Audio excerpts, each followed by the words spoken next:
안녕들 하십니까? 서툰 타자를 눌러가며 한자 한자 인사를 드리게 된 70대 할머니입니다. 속이 영 시끄럽고 늙어서 이런 팔자를 살게 된 현실이 화가 나서 사연을 올리게 되었습니다. 세월이 참 빨라도 너무 빠르네요. 저에게도 어린 시절, 아가씨 시절이 있었는데 어디로 나이를 먹게 된 건지 모르겠습니다. 쭈글쭈글해진 얼굴과 손을 보면서 이제 오늘 내일 하는구나 싶습니다. 굴러가는 낙엽만 봐도 웃던 시절이 있었는데 지금은 뭘 봐도 속이 답답하고 웃음이 나질 않습니다. 오늘은 제 두 아들에 대한 이야기를 해보도록 하겠습니다. 한 배에서 태어난 놈들인데 어찌 일이 다른지 영 속이 아파 밥도 제대로 먹지 못하고 병원 신세만 내리치고 있네요. 제 이야기가 조금 길어질지 모르겠습니다. 그래도 힘을 내어 서툰 글솜씨로 한번 이야기를 풀어나가 보겠습니다. 저는 20살이 되자마자 맥주 공장에 취직해서 일을 하고 있었습니다. 제가 알코올을 잘 먹지 못해서 술을 마시진 않지만 가끔 가다가 맥주 공장 노즐에서 바로 뽑아 먹는 맥주가 그렇게 꿀맛이 아닐 수가 없더라고요. 물론 거기서 일하는 사람들은 시도 때도 없이 노즐에서 맥주를 뽑아 마실 수 있었지만 저는 술이 약했던 체질이라 간간히 마셨었어요. 몇십 년이 지난 지금까지도 그 청량하고 고소한 맛이 잊혀지지 않는 걸 보면 진짜 맛있긴 했던 것 같습니다. 하루는 공장에서 회식을 하는 날이었습니다. 제가 이기지도 못할 맥주를 너무 많이 마시는 바람에 완전히 취해서 집에 가게 되었습니다. 그 와중에도 버스를 타고 가겠다고 집으로 가는 버스에 올라탔는데 깜빡 잠이 들고 말았습니다. 한참을 비몽사몽하는 와중에 버스 운전기사가 저를 막 흔들어 깨우더라고요. 제가 눈도 제대로 못 뜨고 하니까 걱정이 되었는지 혹시 집이 어디냐고 물어보았습니다. 원래 모르는 사람에게는 친절하게 대하지 않는 저인데도 너무 인사불성으로 취한 나머지 버스 기사님께 땡땡동 사무소 앞에서 내려야 한다고 이야기를 했어요. 버스 기사님은 이곳이 종점이라면서 집까지 데려다 주겠다고 버스를 한 바퀴 더 운행하였습니다. 원래 그러면 규정이 어긋나는 거라 안 되는 거라는데 저는 몰랐지 뭐예요. 아무리 불 꺼진 버스를 타고 내려서 어찌어찌 집으로 잘 나오긴 했는데 다음날 술에 깨서 출근을 하려고 보니 지갑이 없더라고요. 글쎄 술에 취해서 어제 탄 버스에 지갑을 두고 내린 게 술이 깨면서 번뜩 생각이 나더라고요. 제가 취해서 얼마나 머리를 쥐어뜯었는지 바닥에 머리카락도 아주 수북했습니다. 결국 회사에 미리 양해를 구하고 일찍 퇴근을 해서 돈을 빌려서 버스를 타고는 종점까지 갔습니다. 제가 내려서 버스 회사 앞을 기웃거리고 있으니 어제 저를 태워준 기사님이 저를 알아보고 막 달려오시더라고요. 손에 지갑을 든 걸 봐서는 제가 흘린 걸 알고 일부러 보관하고 있었던 것 같았습니다. 저한테 아가씨 다음부터는 그렇게 술 드시지 마시고 항상 조심하세요 하는데 제가 알겠다고 대답을 하면서 기사님의 얼굴을 제대로 보았죠. 생각보다 상당히 젊은 남자였어요. 저도 모르게 당황해서 생각보다 젊으시네요 하고 말을 걸었어요. 그랬더니 약간 당황해하면서 웃으시더라고요. 일찍부터 버스 운전 한번 해보고 싶어서 일하고 있다고 이야기를 해주었어요. 성격도 상당히 호탕해 보이는 것이 웃는 모습이 호감형이었습니다. 이상하게 가슴 한 곳이 두근두근하고 얼굴에 홍조가 있는 것 같은 마음에 은근슬쩍 말을 붙였습니다. 어제 집에 잘 데려다 주신 것도 감사하고 지갑도 찾아주셨으니까 제가 밥 한번 사겠다고 했죠. 그러니 저한테 지금 시간 되냐고 하더라고요. 요즘 말하는 직진남이라는 게 딱 제 남편을 향한 말이죠. 시간이 저녁 시간이기도 했고 저도 배가 고파오던 찰나라 좋다고 하고서는 밥을 먹으러 갔습니다. 그런데 저를 기사식당으로 데려가는 게 아니겠습니까? 여기 김치찌개가 기가 막히다면서요? 저도 물론 김치찌개를 좋아하긴 하지만 뭔가 데이트하는 분위기는 아니지 않겠습니까? 그래서 진짜 밥만 먹는 거로구나. 이 사람은 내가 단순한 호의를 베푸는 줄 아는구나 싶어서 시무룩해졌죠. 밥 다 먹고 계산을 하려고 보니까 종업원이 이미 계산 다 끝냈다고 남자분이 하셨는데요? 하시는 겁니다. 순간 얼굴에서 은근히 피어오르는 기쁨이 주체가 안 되더라고요. 저는 기사님한테 다가가서 제가 계산하려고 했는데 왜 먼저 계산하셨냐고 마음에도 없는 말을 했습니다. 그랬더니 절 보고 웃으면서 그래야 다음에 또 얻어먹겠다는 핑계로 만나지 않겠습니까? 하더라고요. 순간 제 얼굴이 새빨갛게 달아올랐는데 그런 저를 보면서 또 귀엽다는 듯이 웃어주는 게 아니겠습니까? 갑자기 이런 식으로 허를 찌르며 다가온 사람에게 저는 속절없이 빠져들었습니다. 요즘 말하는 밀고 당기기 그런 건 꿈에도 꾸지 못했습니다. 제가 연애라도 많이 해봤더라면 아주 잘했을 텐데 전 쑥맥이었거든요. 이 사람이 저에게 관심을 가져준다는 것만으로도 하늘을 날아갈 것 같은 기분이 들었는데 밀고 당기기가 가당키나 하는 말이겠습니까? 그렇게 저희는 누가 봐도 사랑에 빠진 남녀처럼 데이트를 즐기게 되었습니다. 저는 매번 꼭 밥을 사겠다고 그분에게 데이트 약속을 걸고 그분은 저에게 다음에 사달라고 하면서 계산을 마치는 듯한 행태로요. 그게 바로 저희의 암묵적인 데이트 신호라고 생각하고 서로를 향해 움직이기 시작했죠. 그렇게 연애를 시작하다 보니 시간 가는 줄 모르고 푹 빠져들게 되었습니다. 당시 시대상으로 결혼 정년기라는 게 20대 중반쯤이었거든요. 저희도 결혼을 할 나이가 다가오고 서로의 이름을 수줍게 혼인신고서에 적어 넣으며 혼인을 하게 되었습니다. 살림이 빠듯한 것도 아니었고 서로를 위해서 쓸 수 있는 돈은 충분했습니다. 그러나 허례허식이 싫어 결혼 사진만 동네 사진관에서 간단하게 찍고 식은 따로 올리지 않았죠.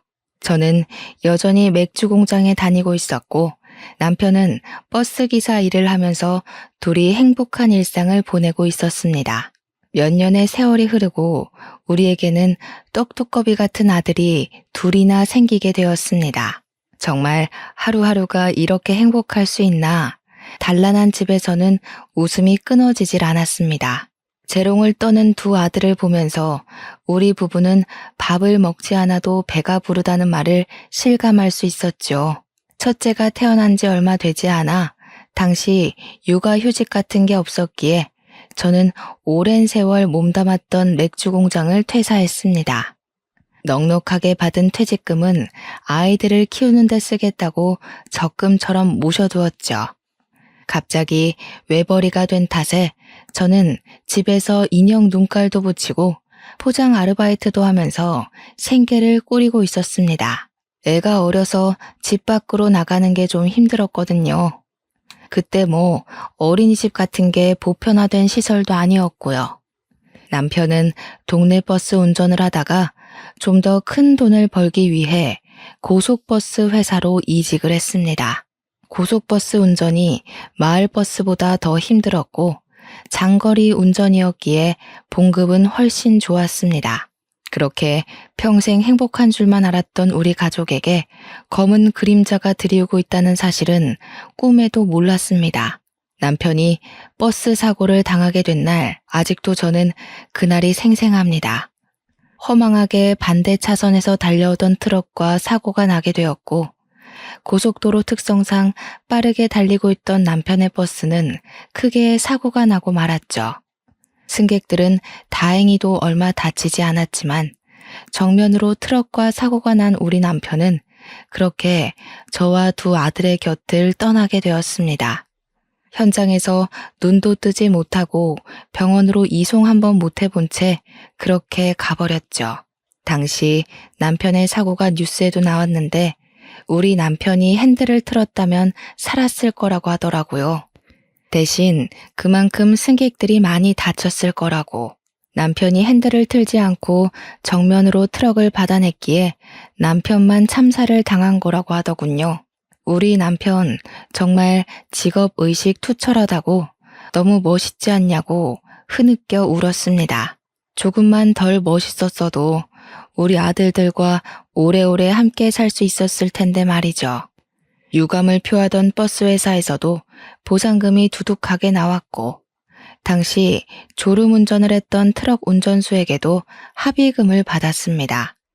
버스 안에 타 있던 승객들이 십시일반 모아서 위로금을 전달해 주기도 했습니다. 장례에는 모르는 조문객들이 찾아와 저를 위로하곤 했지만 저의 마음은 한 발자국도 나아지지 않았습니다. 그 돈이 다 무슨 소용이 있겠습니까? 남편이 없는데 말이죠. 우리 애들이 초등학교에 입학할 때 짜장면을 같이 먹어줄 남편이 없고 졸업식에 사진을 찍어줄 남편이 없고 결혼식에 혼주석에 같이 앉아줄 남편이 없는데 하루도 제 마음에 눈물이 마를 날이 없었습니다. 하지만 그것도 잠깐이었습니다. 너무너무 슬펐지만 우리 아들들은 점점 자라나고 초등학생이 되었는데 제가 돈을 벌어야 하지 않겠습니까? 그때는 여자가 돈을 벌기가 쉽지 않았습니다. 취직이라는 건 남자들의 전유물 같은 것이었거든요. 다행히도 맥주 공장에서 배워둔 주판 실력이 출중해서 사정사정해서 남편이 일하던 버스 회사에서 사무직을 보게 되었습니다. 아이들에게는 엄마의 손길이 절실하게 필요한 나이였지만 우리 가족이 먹고 살기 위해선 제가 가장이 되어야만 했습니다. 옆집에 친하게 오랜 시간 알고 지낸 이웃이 살고 있었기 때문에 저는 염치불구하고 아이들을 부탁하였습니다. 첫째 아이는 학교가 끝나면, 둘째 아이는 유치원이 끝나면 옆집으로 가서 이웃과 함께 밥을 먹고 시간을 보냈습니다. 저는 물론 옆집 이웃에게 매달 수고비를 조금씩 주게 되었죠. 옆집에서 우리 아이들이 천덕꾸러기 취급을 받진 않을까? 솔직히 고민이 되기도 했습니다. 하지만 아이들은 잘 적응해 주었고 철이 일찍 들었는지 속 썩이는 일도 버리지 않았습니다. 우리 첫 번째 아이가 세월이 흘러 초등학교 고학년이 되고 나니 동생을 스스로 챙기기 시작했습니다. 옆집에 더 이상 가지 않고 제가 미리 준비해둔 밥솥에 밥을 꺼내어 식탁에 차려 동생에게 밥을 주기도 하고 간혹 라면을 끓여 먹기도 하더군요. 우리 아이들이 스스로 해내는 걸 볼 때마다 얼마나 가슴이 아팠는지 모릅니다. 그때까지도 저는 혹시 몰라서 보상금을 꽁꽁 싸매고 있었습니다. 그 돈이면 몇 년 동안 일을 안 하고도 살 수 있을 만큼의 돈이었지만 사람 일이라는 게 또 모르지 않겠습니까? 갑자기 큰 병에 걸릴 수도 있고 또 미련하게도 우리 남편의 목숨값이라고 생각을 하니까 막 쓸 수가 없더라고요. 그렇게 아이들이 제 키를 넘어설 때쯤 학교에서 연락이 와서 처음으로 우리 첫째 아들이 공부를 잘한다는 사실을 알게 되었습니다. 중학교에 입학하고 중간고사와 기말고사를 치른다는 것은 알고 있었는데 시험 성적을 말해주지 않아서 그저 망쳤나 보다 하고 말았거든요. 집에서 내리 공부를 할 수 있는 환경을 만들어주지도 못했는데 제가 언감생심 어떻게 우수한 성적을 바라겠습니까? 하지만 제 예상과 달리 우리 첫째 아이가 전교 5등 안에 드는 대단한 똑똑이었습니다. 그러니까 공부를 시키고 싶다는 욕심이 번뜩 나더라고요. 저는 열심히 일을 했지만 그 돈으로 첫째 아이의 학원비까지 내주고 우리 세 식구가 먹고 살기에는 조금 빠듯했습니다. 우리 남편도 원하는 일일 거라 생각을 하고 공부는 남편의 목숨값을 꺼내었으며 충당하게 되었습니다. 제 고민이 여러 차례 있었고 결국 그 돈을 꺼내자 우리 첫째 아들은 책임감을 가지고 더욱 열심히 공부를 하기 시작했습니다. 하지만 두 아들 모두가 다 제 뜻대로 움직여주진 않았습니다. 똑똑한 첫째와 달리 둘째 아들은 중학교에 입학하자마자 엇나가기 시작했거든요. 둘째 교복 주머니에서 어느 날 담배가 떡하니 나오는데 정말 혼낼 수도 없고 벌렁거리는 가슴만 내리 붙잡고 있었습니다. 첫째한테 부담 주고 싶지 않아서 공부만 했으면 좋겠기에 동생에게 잔소리를 해달라고 부탁도 못했네요. 날이 지날수록 엇나가는 둘째 때문에 제가 마음고생을 조금 심하게 했죠. 어느 날 둘째가 술에 취해서 들어와 거실 바닥에서 술 냄새 풀풀 풍기며 잠을 자기도 하고요. 학생 신분인데 참 못하는 게 없는 무법자더라고요. 가정 환경이 어려우니 아이가 마음 붙이고 살기가 어려운가 싶었죠. 하지만 그 와중에 우리 첫째는 정말 든든하고 우직하게 공부에만 집중했습니다. 시간이 물처럼 흐르고 우리 첫째 아이가 대입시험을 치렀습니다. 떡하니 명문대 합격증을 받아오는데 눈물이 왈칵 쏟아지더군요. 우리 첫째도 저를 보면서 키워주셔서 감사하다고 눈물을 글썽였습니다. 진심으로 저는 축하를 해주었죠. 그때 우리 둘째가 고등학교 2학년이었습니다. 첫째 반만이라도 닮았더라면 참 좋았을 텐데 엇나가기를 반복하던 우리 둘째는 저에게 학교를 그만두고 싶다고 이야기를 하더군요. 언제까지 이렇게 거지꼴로 살 수 없다면서 자기도 공부에 취미가 없으니 일이라도 해야겠다는 것이었습니다. 제가 등짝을 때리면서 말려도 보고 울며 애원하면서 말려도 봤지만 둘째의 마음은 뒤집어지지 않았습니다. 다른 건 몰라도 고등학교만큼은 졸업을 해야 하지 않겠냐고 이야기를 하는데 들은 척도 안 하더군요. 고등학교에서 배우는 것들이 무슨 소리인지도 모르겠고 배워봤자 하나도 소용없다면서 그냥 일을 하고 싶대요. 첫째는 그 이야기를 듣고 그냥 둘째 하고 싶은 거 하게 내버려 두라면서 자기 인생 자기가 사는 거 아니겠냐고 하더이다. 본인도 공부가 재밌어서 한 건 아니고 공부라도 해야 나중에 고생하지 않을 것 같아서 억지로 한 거라고 했어요. 결국 저는 두 손 두 발 다 들었고 둘째는 고등학교를 자퇴하고 바로 동네 중국집에서 배달 일을 하기 시작했습니다. 머리도 샛노란색으로 염색해서는 누가 봐도 동네 양아치처럼 보였지만 그대로 배달 일이 재미는 있는지 일은 성실히 하더군요. 중국집 사장님이 우리 아들 일 잘한다면서 가끔 집으로 탕수육도 보내주고 그랬습니다. 첫째 아들이 군대를 만기 전역을 했어요. 그러자 둘째가 바톤 터치를 하듯이 군대를 가게 되었습니다. 우리 첫째 아들은 정말 엄청난 수재였어요. 명문대에서 날고 기는 애들 중에서도 손에 꼽히는 그런 수재요. 결국 대학을 졸업하자마자 보란듯이 대기업에 들어가게 되었습니다. 우리 아들이 정말 얼마나 자랑스러웠는지 몰라요. 그러는 와중에 둘째는 짜장면 배달 일을 쭉 하다가 중국집 사장님 사정이 좋지 않아 식당 문을 닫게 되면서 할 일이 없어지고 말았죠. 배달 일을 해봐야 돈이 안 된다고 하면서 며칠을 내리 고민을 하더니 자신 있는 건 운전밖에 없다고 하더라고요. 그러면서 대형차 면허를 따더라고요. 버스 운전기사를 하겠다는 것이었습니다. 당연히 저는 손에 땀이 나도록 말렸습니다. 그게 얼마나 위험한 일인지 아냐고요. 네 아비가 어떻게 죽었는데 네가 버스 운전기사를 하겠다고 하냐면서 아버지 생각을 하라고 했습니다. 그러니까 둘째가 그러더군요. 우리 아빠 멋있잖아. 나도 버스 운전할래. 이러는데 제가 어찌 말리겠습니까?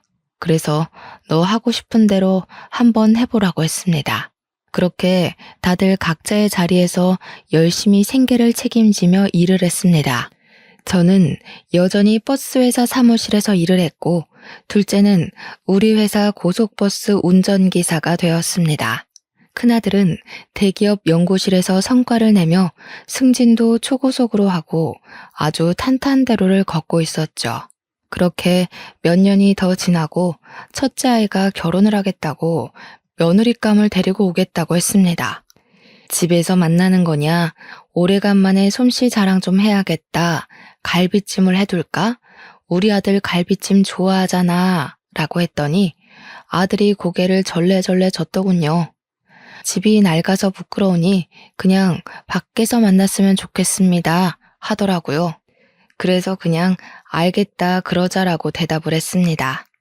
큰아들이 부른 식당으로 가니 며느리 될 아이가 떡하니 앉아 있었습니다. 첫인상이 너무 곱고 예쁘더라고요.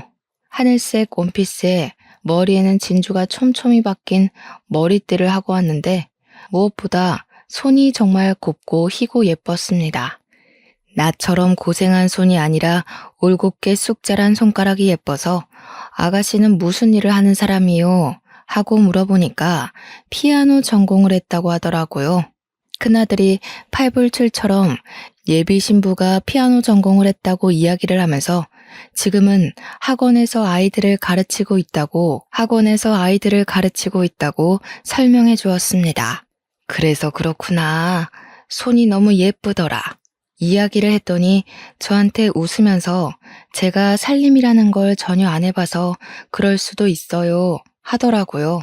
제가 속으로 숨을 헛들이킬 정도로 매우 당황하였습니다. 그래도 결혼하고 나면 살림을 해야 할 텐데 미리 배우는 게 좋지 않겠냐고 하니까 저를 힐끔 보더니 그러더군요. 저는 도움이 쓸 거라서 살림 안 배워도 될 것 같은데요. 라고 해요. 말문이 턱 막혔습니다. 그래도 뭐 아들이 대기업을 다니고 있고 예비 며느리도 레슨 같은 걸 한다고 하니까 알아서들 잘 살겠지 했습니다. 이것저것 대화를 하는 와중에 나한테 예비 며느리가 약간 당돌하게 이야기를 하더라고요. 저는 매년 명절마다 해외여행을 다녀왔었거든요. 결혼한다고 해서 그걸 바꾸고 싶지 않아서. 앞으로도 명절에는 그이랑 해외여행을 가려고 해요. 제가 듣기로는 제사가 없다고 들었는데, 죠? 저는 맞는다고 제사 없다고 했어요. 그러니까 싱긋 웃으면서 그럼 명절에 여행 가도 상관없겠네요 하면서 네일 아트를 했는데 벗겨졌다면서 속상해하는 게 아니겠습니까? 우리 첫째 아들은 또 그 손톱 보면서 까져서 속상해서 어떻게 하냐고 아주 둘이 짝짝꿍이 잘 맞더라고요. 우리 둘째만 저를 빤히 보면서 저거 둘 다 이상한 거 아니냐고 조용히 묻더라고요. 아무튼 뭐 밥이 코로 넘어가는지 어디로 넘어가는지도 모른 채로 집으로 돌아왔는데 우리 둘째가 그러더라고요. 형이 똑똑한 줄 알았더니 어디서 이상한 여자를 데리고 왔다고요.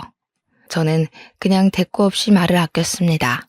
그렇게 첫째도 예비 처가 인사를 드리고 와서는 결혼 준비가 아주 착착 이루어지는 듯 했어요. 대망의 상견례 날이 마련되었다고 설레발을 치길래 저와 둘째가 함께 그 자리에 나갔습니다. 서로 인사를 하고 조심스러운 안부를 묻고 밥을 먹고 있는데 내내 사돈 부인의 표정이 별로 좋지 않더라고요. 아무래도 첫 만남이니 낯을 가리는 사람은 불편할 수도 있겠다 싶어서 말을 아끼고 있었습니다. 그런데 그 불편한 표정이 저에게 하고 싶은 말이 있는데 눈치를 보느라 말을 못해서 나온 표정이더라고요. 어느 정도 식사 자리가 진행되고 나니 저에게 대뜸 이야기를 하는 겁니다. 우리 아이들 알아서 잘 살 테니 너무 시집살이는 시키지 않으셨으면 좋겠네요. 아니, 제가 뭐 애들을 시기 질투해서 나쁜 소리를 하고 일부러 시집살이를 시키겠습니까? 원래 시자 붙으면 좋은 소리를 해도 나쁜 소리처럼 들리지 않겠나요? 그렇게 걱정이 되시면 몇 년 더 미뤘다가 결혼시킵시다. 그랬더니 그제야 그건 아니라면서 애들이 좋다고 좋아 죽겠다는데 빨리 시키는 게 좋지 않겠니요? 그저 딸 가진 부모의 마음으로서 걱정이 되어서 한 소리라고 자기 딸 잘 봐달라고 하는데 저는 이미 마음이 푹 상해버렸죠.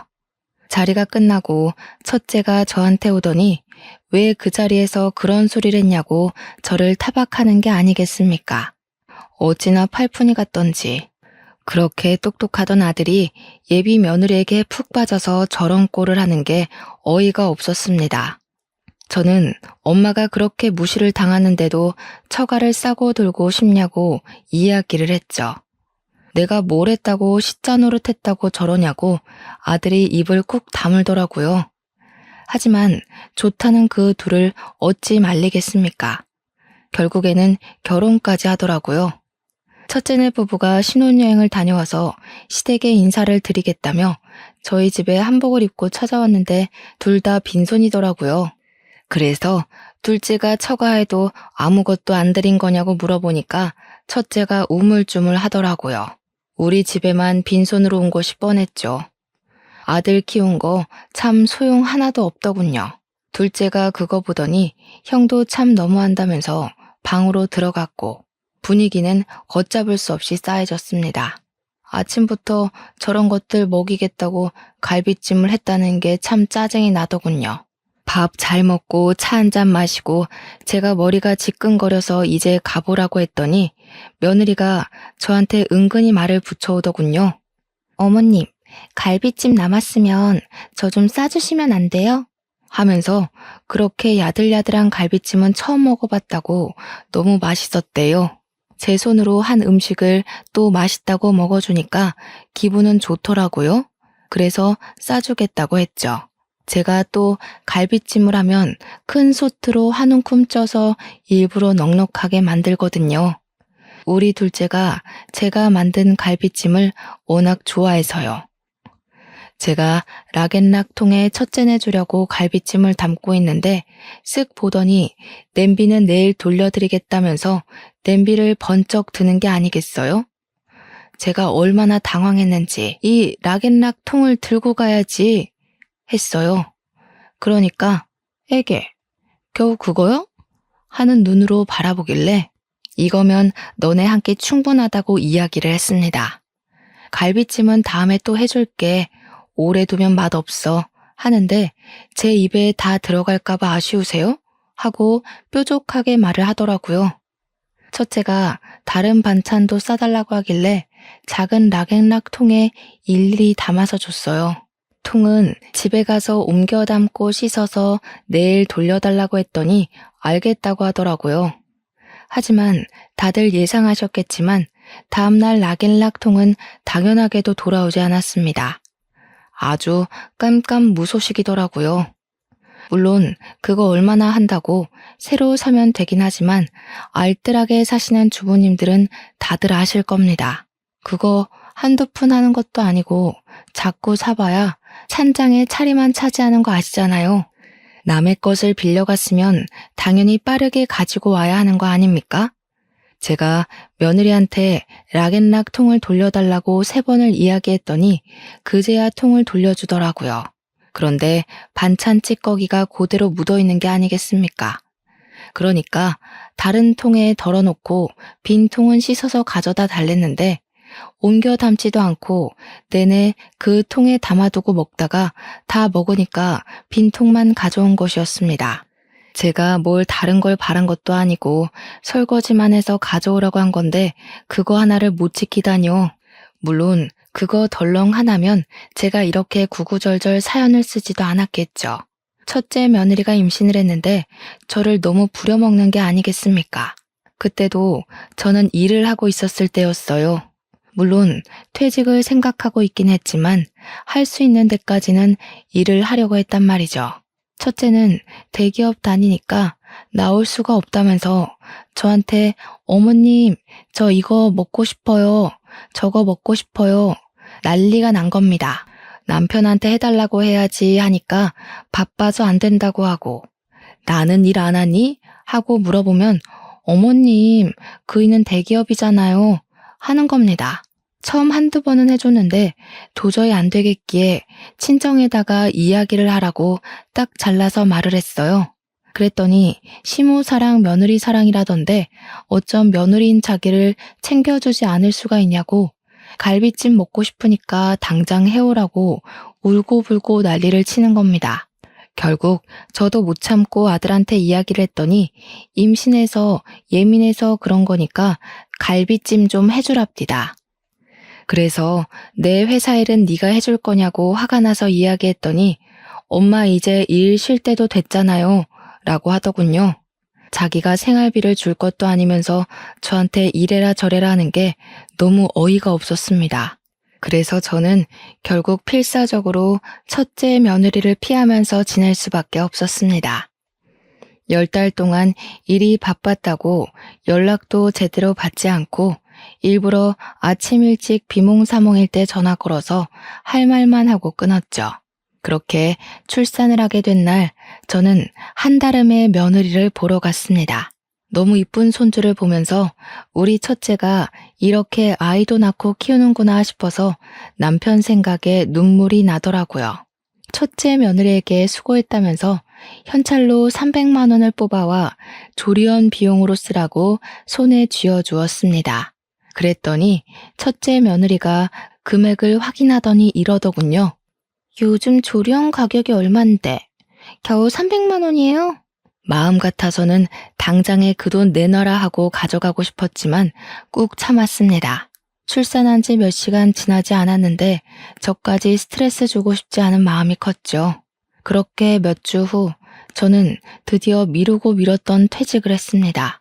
어차피 노후 자금이랄 거야 그동안 모아두었던 돈도 있고 둘째 아들 결혼시킬 돈도 충분히 마련되었다고 생각한 찰나였어요. 이제는 나도 여유 있게 여행도 다니고 유흥도 즐기면서 나를 위한 삶을 살아야겠다고 마음을 먹었는데 제가 퇴직하자마자 전화기에 불이 나더라고요. 첫째 며느리가 자기가 육아 너무 힘들다면서 저보고 와서 좀 도와달라고 하는 겁니다. 친정은 뒀다 국 끓여 먹나 싶었는데 저도 손주가 보고 싶기도 했고 간혹 가다가 도움을 주는 건 괜찮겠다 싶었습니다. 하루는 정말 죽겠다고 제발 와달라고 빌고 빌어서 큰맘 먹고 큰애네 집에 갔는데 글쎄 저한테 애를 쓱 맡기더니 자기는 친정엄마랑 목욕탕을 가겠다는 겁니다. 사돈 부인이 저를 보고 애를 봐주셔서 감사해요. 3시간만 있다 올게요 하고 나가더라고요. 진짜 그 애미의 그 딸이라고 너무 기가 막혔죠. 그 뒤부터는 진짜 제가 연락을 완전히 피해버렸습니다. 경우가 없어도 너무 없죠. 어떻게 시어머니를 그런 취급을 할 수 있습니까? 골치가 아파서 저는 첫째네 사정은 나 몰라라 하고 제 취미와 여흥을 즐기기 위해 열심히 돌아다녔습니다. 그러던 와중에 둘째가 저에게 결혼을 하고 싶다고 하더군요. 이번엔 또 어떤 어마어마한 며느리가 들어올까 싶어서 긴장을 잔뜩 하고 둘째가 소개해주는 예비 며느리를 만났는데 완전히 예상 밖의 인물이었습니다. 어찌나 복스럽게 생겼던지 통통한 볼살에 동글동글한 인상이 너무 귀엽게 생겼더라고요. 하지만 생긴 게 성격과 일치하지 않을 수도 있기에 제가 먼저 선수를 치고 말했습니다. 나는 시자 노릇한다는 이야기 듣고 싶지 않다. 적당히 거리를 두고 지내는 게 좋을 것 같구나. 서로 안부 전화나 간간히 하고 깊게 관여하면서 살지 말자. 오해받기 싫단다. 제가 일부러 딱 잘라서 차갑게 이야기를 하니까 둘째 며느리가 갑자기 눈물을 뚝뚝 흘리는 겁니다.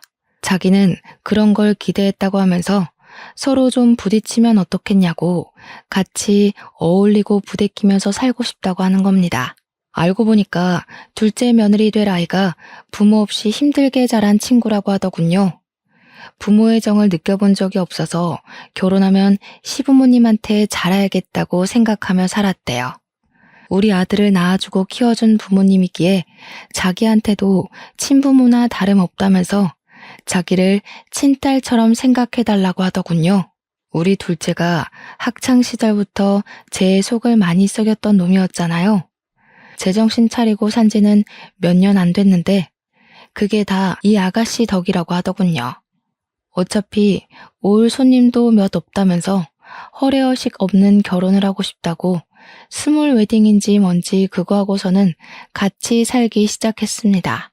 신혼여행도 해외로 가지 않고 국내 여행을 했다는데 무슨 각 지방에서 좋다고 하는 특산품은 다 사왔더라고요. 저한테 어머님, 이거는 뼈에 좋고, 이거는 눈에 좋고, 간에도 좋고 하는데, 제가 놀래서 며느리한테 너 사기 맞은 거 아니니? 하고 물어봤어요. 그러니까 갑자기 깔깔 웃으면서 사기 맞죠? 자기야, 내가 이거 사기라고 했잖아. 이러더군요. 알고 보니 아들이 고른 상품이었습니다. 허구한 날 집으로 찾아와서 어머님, 저 요리 좀 가르쳐 주세요 하면서 들러붙고 시장 구경 가자면서 들러붙었습니다. 처음에는 너무 귀찮았는데 싹싹하게 저한테 잘하는 모습을 보고 저도 슬슬 마음이 둘째 며느리에게 기울기 시작했어요. 경우 없이 쌀쌀맞은 첫째네와 다르게 싹싹하게 구니까 어찌나 예뻐 보이던 저. 제가 반찬을 해다 주면 그 반찬통을 씻어서 주는 게 아니라 그 안에 자기가 만든 반찬을 채워서 주던 아이예요. 어머님 요리하시는 거 보고 저도 만들어 봤는데 어때요? 하면서 전해주는데 어찌 맛이 없을 수 있겠나요? 그렇게 오순도순 잘 지내던 와중에 둘째네도 임신을 했다고 알려왔습니다. 우리 복덩어리가 아이를 가지다니 내가 봐줘야지 마음을 굳게 먹었죠. 태교 여행을 온 가족이 같이 갔으면 좋겠다고 하길래 첫째네에게도 물어보니까 첫째 며느리가 질색을 하더라고요. 그래서 저와 둘째네만 무슨 수영장이 딸린 펜션을 잡아서 신나게 놀다 왔습니다. 사진을 전부 맞춰 찍고는 프로필 사진으로 바꿔두었더니 첫째 며느리가 자기 빼고 다녀와서 그렇게 즐거웠냐며 성질을 내더라고요. 같이 가자니 싫다고 해놓고 왜 저러는지 이해가 안 갔죠.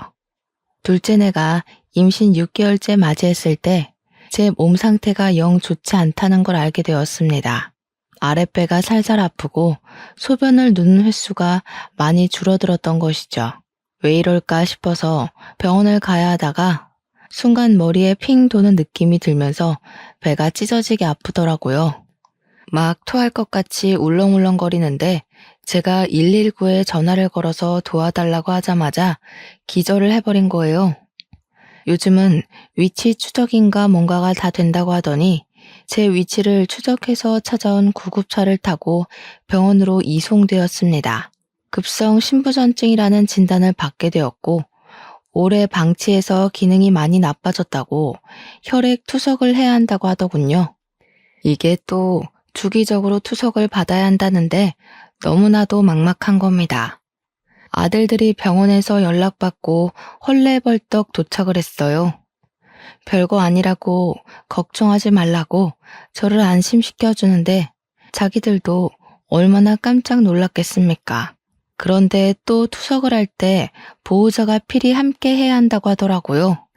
다들 눈치만 보고 있던 찰나에 둘째 며느리가 걱정 말라고 자기가 하겠다고 하더군요. 임신 6개월에 병원 자꾸 가는 거 아니라고 하는데도 박박 우기더니 출산 때만 형님이 좀 도와주세요 하더라고요.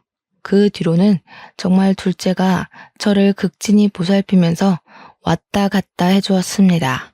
신장 이식이 필요한 건 아니라고 하면서 조심하라고, 물도 많이 먹지 말고 반찬도 전부 저염으로 먹어야 한다고 하면서 손수 반찬까지 다 만들어 주었습니다.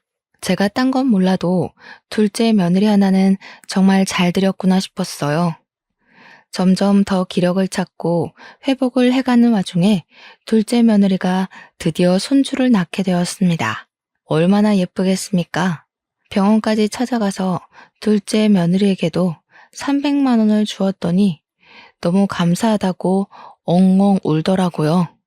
첫째네는 왔다 갔냐고 물어보니 바빠서 못 온다고 했다고 하더군요. 정말 하나하나 예쁜 구석이 없는 놈들이었습니다. 아무튼 이틀 뒤에 조리원으로 옮긴다고 하길래 이왕 간 거 마사지 받고 푹 쉬다가 오라고 하고 집으로 돌아왔습니다. 요즘 혈액투석은 동네 병원에서도 가능하다고 해서 제가 너무 만만하게 봤던 거죠. 일주일 뒤에 제가 또 쓰러지게 된 겁니다.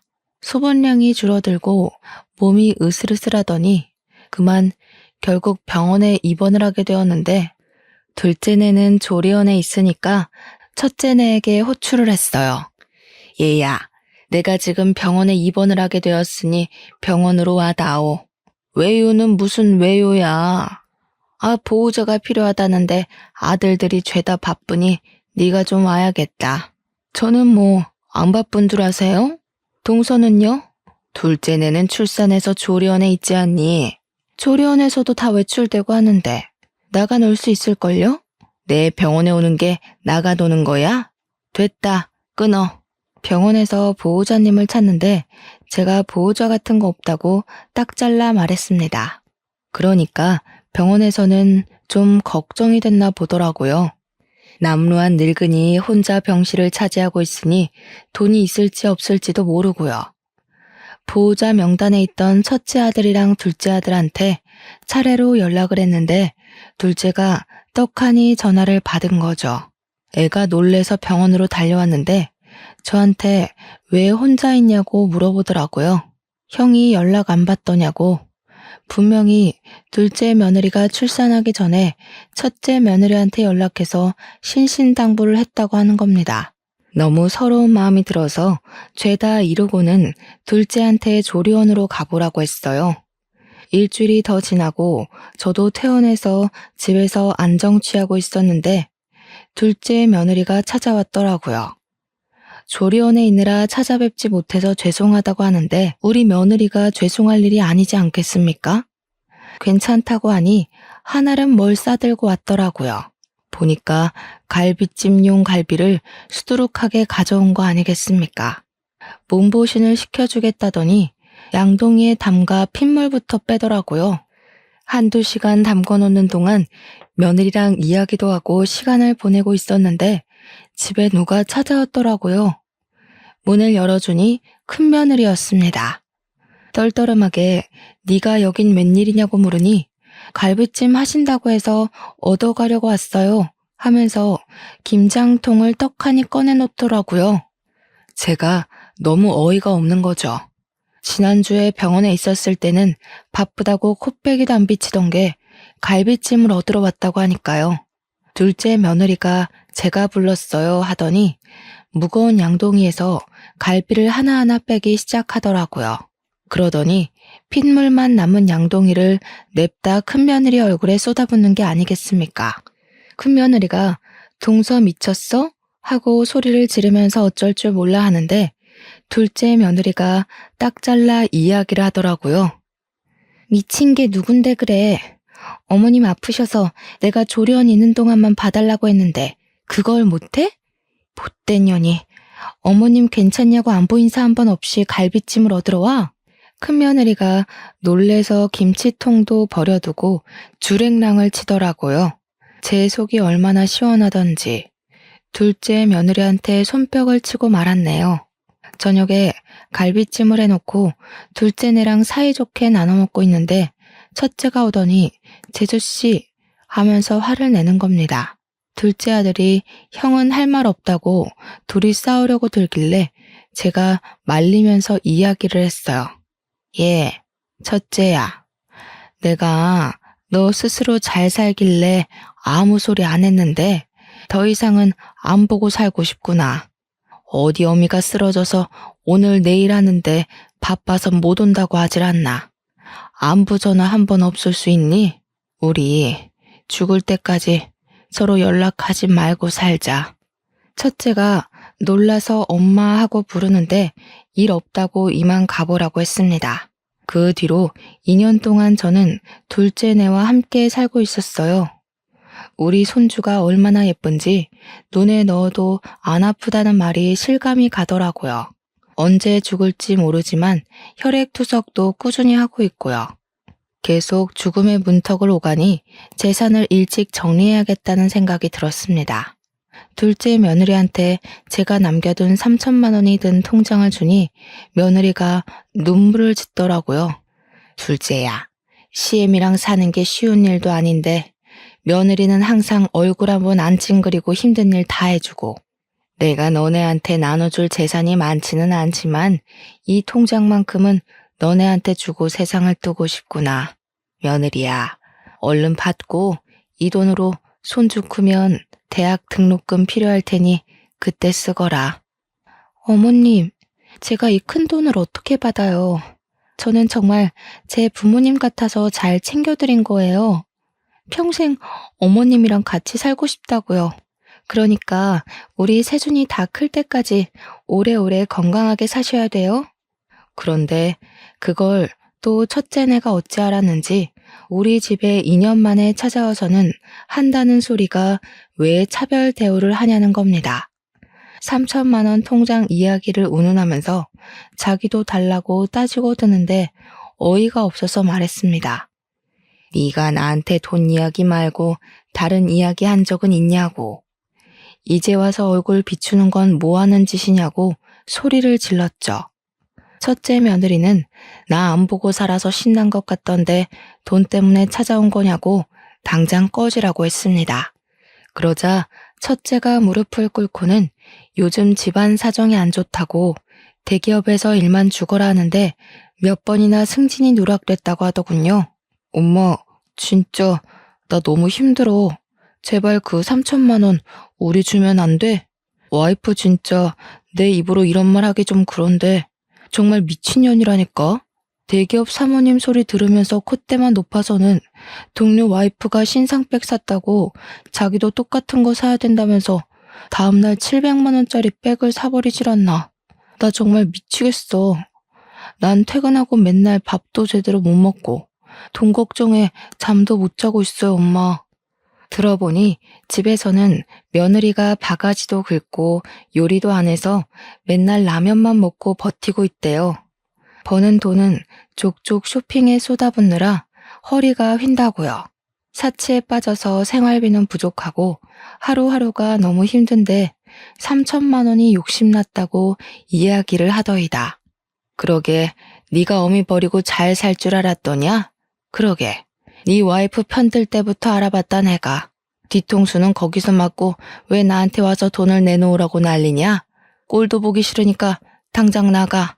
명문대 식이나 나와서 자기 앞가림 잘하고 살 줄 알았던 첫째가 저 모양이니 요즘 속이 썩어서 밥도 제대로 못 넘기고 있습니다. 둘째 며느리가 제 모습을 보고 얼마나 걱정을 하는지 몰라요. 이래서 며느리는 신중하고 또 신중하게 들어야 한다는 말이 맞나 봅니다. 가만히 있는 게 자식들 도와주는 건 줄 알았는데 너무 후회 중입니다. 돈이 아니라 인성을 봤어야 했는데 속이 정말 썩어 문드러집니다. 저와 같은 고민이 드는 분들이 있다면 꼭 한번 다시 생각해 보시기 바랍니다. 가정의 평안을 위해서는 외모가 중요한 게 아니라 내면이 중요하다는 사실을요. 제 이야기를 들어주신 시청자 여러분께 진심으로 감사드립니다.